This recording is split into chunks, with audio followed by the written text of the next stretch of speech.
Asante Abakosem no. Yeba besua ewo 4 phases. Founding, rise, fall, and the current state. Now, founding no event it taking place before and around 1701. Kwanya Antoa Hene, a small man kofa was 82 free akwamu bae. Na oba obetwa Domako City. Na wose wonne tafo bokrom ne nkrobiaka ekontokwa no dom beska kwa aman ho.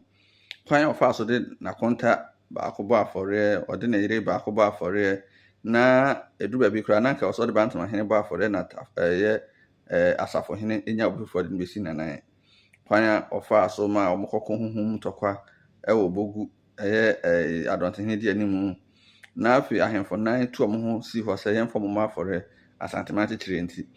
isua wi ane ahwe kwanya na ofa so atrima akwa achema otoreye na ne nana opokuar be di ade di kan kwaje achem oba ya na na fia basa memto so kwaje asase no sehwefo obo anenti ojiwi no no momo asase ni kakraka na ma sehwe oso nya asase kese no saa be ya na sese pro hafo no ne akire mo hu kwanya ofa so ma ne nkrofo kotena hafo so mo hwe ho ma no okwaje jama wi ye na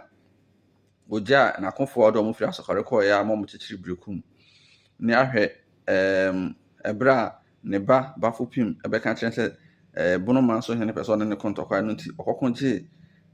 baabi a sese ye fra no nkranza man a abaye kakraka wo hono no ne ahwe osai kwadwo kwan ofa so ko dagomba enom kokon ya afo onya dagomba beka ho awan kotoko ne ahwe ebra osetuko amiasibe so tremu akodupo na no ode ne nan bop nim no kan se abo abe na ne ho nsu no mo te bonsu no se fri ne ko medi bonsu ne ahwe fri osai bonsu achi no